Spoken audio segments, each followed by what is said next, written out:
आज हम सीखेंगे पाइथन में हम लूप्स का इस्तेमाल किस तरह से करते हैं।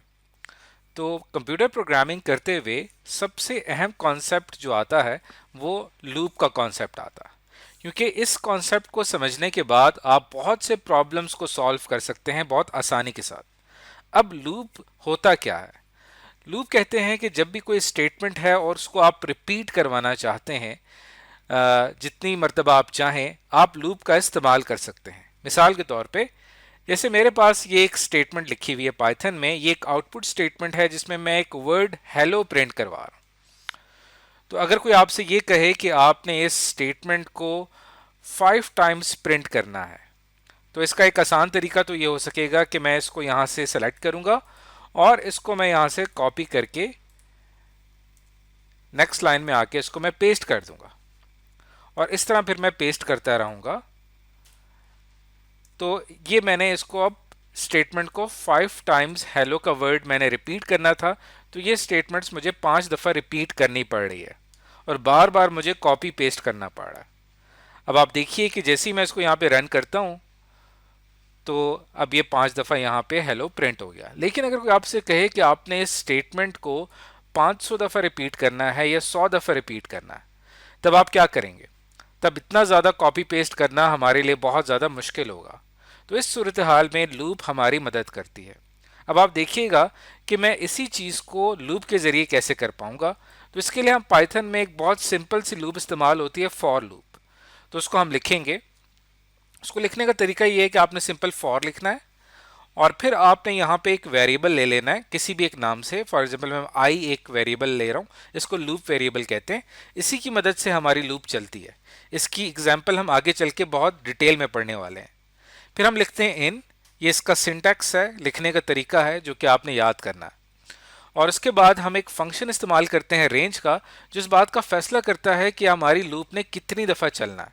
अब जैसे हेलो का जो वर्ड है उसको मैं 5 दफ़ा रिपीट करना चाहता हूं, तो इसके अंदर मैं लिखूंगा 5।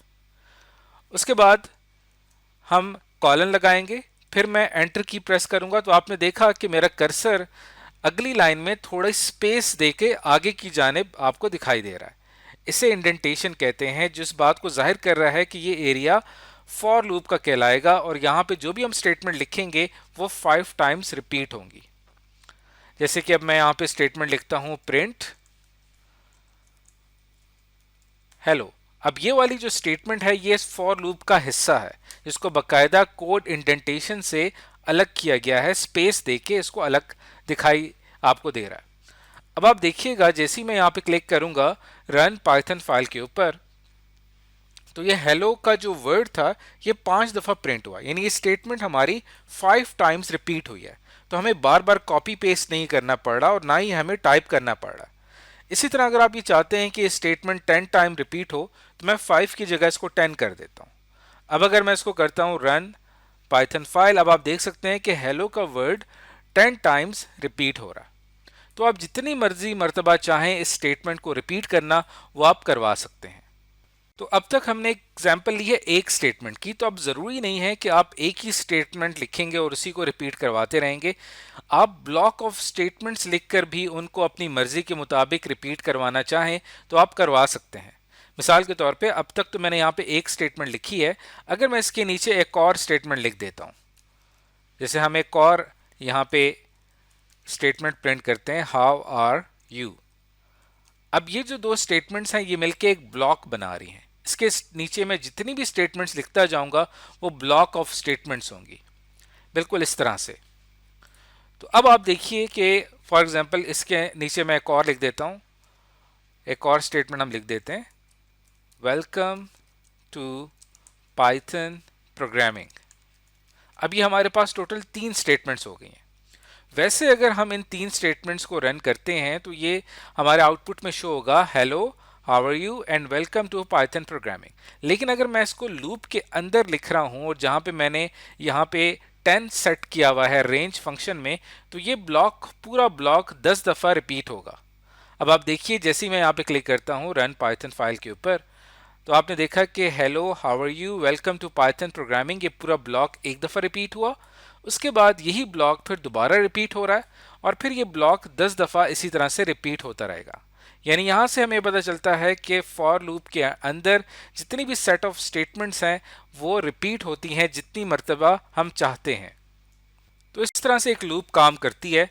अब ये जो पूरा ब्लॉक है, अगर मैं इसको यहाँ पे रिमूव कर देता हूँ, अब हम आई को समझते हैं कि आई दरअसल क्या है। आई लूप वेरिएबल है और हम जानते हैं कि आई की वैल्यू क्या होती है जब लूप चलना शुरू होती है। तो अगर मैं आई की वैल्यू को प्रिंट करता हूँ इसी केस में, तो आइए देखते हैं कि हमारा क्या आउटपुट आएगा। उसके लिए मैं यहाँ पे क्लिक करूंगा रन पाइथन फाइल के ऊपर। तो आप देखिए कि हमारा आउटपुट क्या आया, 0। पहले आई की वैल्यू 0 थी, यानी स्टेटमेंट जब फर्स्ट टाइम चली उस वक्त आई की वैल्यू 0 थी और यहाँ पे 0 प्रिंट हुआ। उसके बाद ये लूप जब दोबारा चलती है तब आई की वैल्यू हो जाती है 1 और फिर यहाँ पे 1 प्रिंट हो गया। इसी तरह लूप जब दोबारा चलेगी तो फिर आई की वैल्यू 2 होगी। इसी तरह आप देख रहे हैं कि आई की वैल्यू में एक एक इजाफा होता चला जा रहा है। बिल्कुल ऐसे ही यहाँ पे अगर मैं रेंज को 10 की बजाय यहाँ पे अगर 5 कर देता हूँ, अब आप देखिएगा कि हमारा क्या आउटपुट आता है। तो इसको मैं पुराना आउटपुट डिलीट कर देता हूँ। दोबारा से मैंने इसको किया रन पाइथन फाइल। अब आप देखिए यहाँ पे प्रिंट हुआ 0, 1, 2, 3 और 4। यानी इस तरह से हर चक्कर में आई की वैल्यू तब्दील होके एक में उसका एक इजाफा हो जाता है। अब हम इसको इस तरह से अंडरस्टैंड करते हैं कि दरअसल ये लूप जो है ये हमारे पास किस तरह से काम कर रही है। तो जब ये लूप चलना शुरू होती है तो हमारे पास जो आई है इसकी वैल्यू में कैसे इजाफा होता है, इसको हम समझेंगे आइट्रेशन के कॉन्सेप्ट से। जब लूप का पहला चक्कर शुरू होता है उसे फर्स्ट आइट्रेशन कहा जाता है। फर्स्ट आइट्रेशन में क्या होता है कि जो हमारे पास लूप वेरिएबल है, जैसे कि इस केस में आई है, उसकी वैल्यू होती है 0 और लूप जब अपनी पहली आइट्रेशन मुकम्मल करता है तो अपने अंदर जितनी भी स्टेटमेंट्स हैं वो सारी की सारी उसमें रन होती हैं। अब फिलहाल यहाँ पे तो एक ही स्टेटमेंट आपको नजर आ रही है। तो इसमें हम क्या कर रहे हैं, इस स्टेटमेंट में हम आई की वैल्यू को प्रिंट कर रहे हैं। तो आई की वैल्यू पहली आइट्रेशन में क्या थी, 0, तो इस वजह से यहाँ पे 0 प्रिंट हो गया। उसके बाद जब सेकेंड आइट्रेशन आती है, लूप का अगले चक्कर का आगाज होता है, लूप जब अपने अगले चक्कर पे आती है, फिर आई की वैल्यू में एक का और इजाफा हो जाता है और आई की वैल्यू अगले चक्कर में हो जाती है 1। और फिर जब हम लूप के अंदर देखें तो यहाँ पे स्टेटमेंट लिखी हुई है प्रिंट आई की वैल्यू को प्रिंट कर दिया जाए। तो आई की वैल्यू 1 थी, इसीलिए यहाँ पे 1 प्रिंट हो गया। उसके बाद लूप का जो तीसरा चक्कर शुरू होता है जिसको हम कहते हैं थर्ड आइट्रेशन। थर्ड आइट्रेशन में तीसरे चक्कर में आई की वैल्यू में एक का इजाफा हो जाता है और आई की वैल्यू हो जाती है 2 और दोबारा से लूप चलती है और फिर इसके अंदर जो स्टेटमेंट लिखी हुई है प्रिंट आई और आई की वैल्यू प्रिंट हो जाती है और यहाँ पे 2 प्रिंट हो जाता है। और फिर फोर्थ आइट्रेशन में अगर हम इसको देखें तो चौथी आइट्रेशन में आई की वैल्यू हो जाती है हमारे पास 3 और फिर आई की वैल्यू को हम प्रिंट कर देते हैं और 3 यहाँ पे प्रिंट हो जाता है। और फिर इसकी आती है फिफ्थ आइट्रेशन और क्योंकि इस लूप ने 5 दफा चलना है, रेंज के अंदर हमने वैल्यू सेट कर दी है 5, तो फिफ्थ आइट्रेशन में आई की वैल्यू 4 हो जाएगी हमारे पास और फिर यहाँ पे 4 प्रिंट होगा। ये स्टेटमेंट रन करेगी और 4 प्रिंट होगा। तो 5 आइट्रेशन इसकी मुकम्मल होने के बाद ये आउटपुट हमें शो हो रहा है जो कि 0 से स्टार्ट हो रहा है और 4 पे आके ख़त्म हो रहा है। तो इस तरह से हमारी जो वेरिएबल की वैल्यू है वो हर आइट्रेशन में तब्दील होती रहती है। तो ये तो था लूप के हवाले से एक बहुत बेसिक कॉन्सेप्ट। आगे चल के हम लूप के और भी डिफरेंट प्रॉब्लम सॉल्व करेंगे जिसके अंदर हम देखेंगे कि हर आइट्रेशन के अंदर कैसे लूप वेरिएबल की वैल्यू बदलती है और आखिरकार मकसद हमारा लूप का यही होता है कि हमने कोई प्रॉब्लम सॉल्व करना होता है। तो इससे आने वाली वीडियो में हम देखेंगे कि हम इसी लूप का इस्तेमाल करते हुए कैसे एक प्रॉब्लम को सॉल्व कर सकते हैं।